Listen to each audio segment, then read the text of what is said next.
Channel पर कथा सुन रहे हो, जितने फेसबुक और यूट्यूब पर सुन रहे हो, बहुत सावधानी से सुनना। तो जिनकी यहाँ संपदा की कमी होती है, वैभव की कमी होती है, लक्ष्मी की कमी होती है, प्रतिष्ठा की कमी होती है, धन की कमी होती है, उसके लिए 11 तारीख से 19 तारीख तक गुप्त नवरात्र चालू होगा।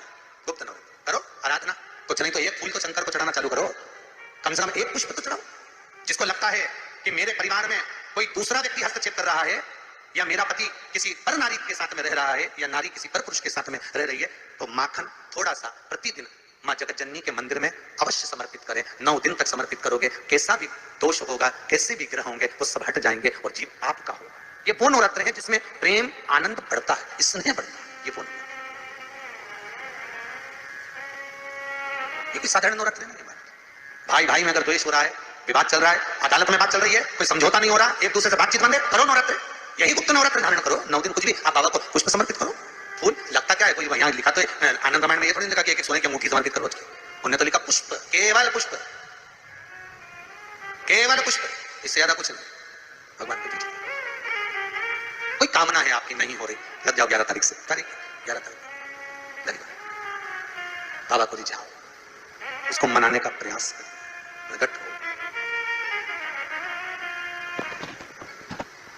चैत्र नवरात्र में, शरदी नवरात्र में, आषाढ़ी नवरात्र में, आधिकाधिक पौष नवरात्र में हम शंकर की, हम जगत जननी जगदम्बा की जब स्थापना करते हैं, या हम नूतन घर का प्रवेश करते हैं, या गणेश जी की स्थापना करते हैं, या कोई दुकान पर प्रवेश करते हैं, या कोई शुभ कार्य करने के लिए अग्रणी होते हैं, तो हम कलश की स्थापना क्यों करते हैं? आज शिव महापुराण में शुरुआत में अपन शिव और पार्वती की यही संवाद को लेकर चलते हैं। आखिर कलश में ऐसा क्या है? कलश के अंदर आखिर ऐसा क्या विराजमान है कि 33 करोड़ देवता उस कलश के अंदर आकर बैठ जाते हैं? महाराज,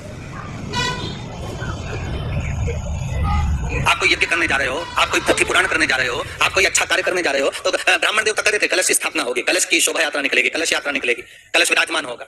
और आज हर की पौड़ी में, नासिक में जो बड़े बड़े कुंभ के मेले होते, कुंभ का मतलब भी तो कलश से होता है। उसकी महत्वता क्यों है?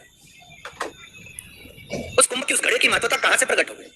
शिव महापुराण की कथा करती है महाराज, भगवान ओघड़दानी शंकर स्वयं आद्य शक्ति जगदम्बा से कहते हैं कि जगदम्बा तू क्या चाहती है बोल। तो जगत जननी जगदम्बा कहती है कि जहां मैं हूं वहां शंकर है, यह आपने कर दिया, पर जहां शंकर है वहां पार्वती का होना जरूरी है। उसके लिए सिद्ध करने के लिए एक स्थान ऐसा बनाया जाए जहां पर शंकर विराजमान है और शंकर के साथ पार्वती विराजमान है। तो शिव जी ने कहा, पार्वती उसके लिए मैं तुझे एक सुंदर कलश का निर्माण कर देता हूं।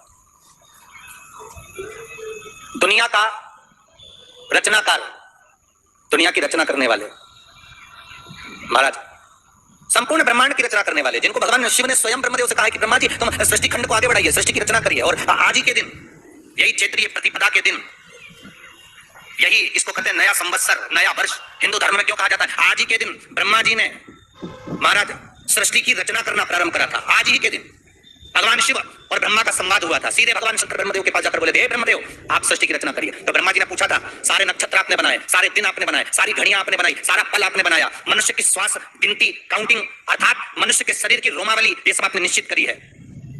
एक कार्य और है हमारा, कोई फैक्ट्री, कोई दुकान, कोई व्यापार, कोई व्यवसाय, या कोई ऐसी जगह जहां आपको फल ही नहीं रही है, आप बड़े दुखी हो गए यहाँ आए जब से, या इस मकान में रह रहे हो तब से, तो एक कटोरे में उस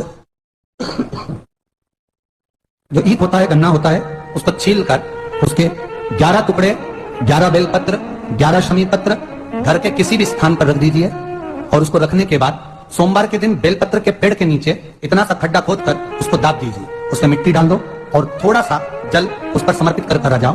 3 दिन बाद जाकर उसी स्थान की मिट्टी को लाकर घर में डाल दीजिए। जो स्थान पर आपको लगता है कि ये भूमि अच्छी नहीं है, यहाँ पर सफलता नहीं मिल रही, यहाँ तकलीफ। श्री शिवाय नमस्तुभ्यं।